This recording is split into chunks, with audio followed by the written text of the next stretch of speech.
Wild. Thank you, Madam Deputy Speaker. This bill delivers on our manifesto commitments to tackle crime, and let me start with protection for those on the front line.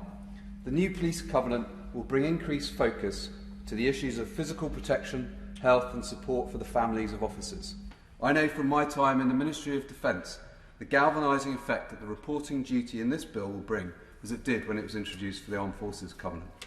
Now, there's been an unacceptable increase in assaults on emergency workers. In Norfolk alone, 659 police officers were assaulted last year.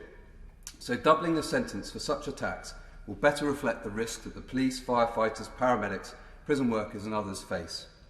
Protecting young people is an important part of this bill as well, and I support including faith leaders and sports coaches in the provisions relating to sexual activity and positions of trust.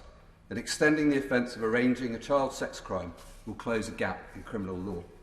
And I want to take this opportunity to acknowledge the role that Facebook played in providing information that was crucial to securing a 25-year sentence for a serial paedophile in my constituency.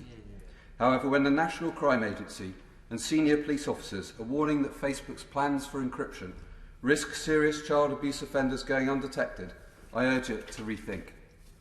To increase confidence in the justice system, it's important that sentencing reflects the severity of crimes, and I welcome minimum terms for repeat offences including burglary, drug and knife crimes, unless exceptional circumstances apply, and the very serious violent and sexual offenders should rightly serve longer sentences.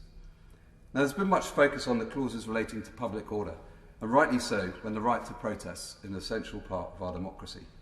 I share concerns about the policing in Clapham and welcome the independent review. However, the powers in the bill are not about that, and nor are they about the temporary COVID restrictions. They're there to deal with deliberate tactics that have led to disproportionate disruption. Blocking of ambulances, closing of bridge, people gluing themselves to trains. Some call that legitimate process. My view is that those actions undermine the careful balance between the rights of protesters and the rights of people to go about their daily lives. I recognise there are concerns, and these provisions will be considered further during the committee stage. Finally, there's strong concern in North West Norfolk about dog theft, as and elsewhere.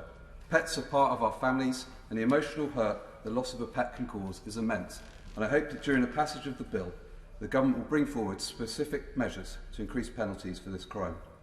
Tonight I will be backing these measures and others in the bill to support rehabilitation, more effective community sentences and to tackle serious violence. But anyone who's voting against this bill is voting against measures to make our streets safer.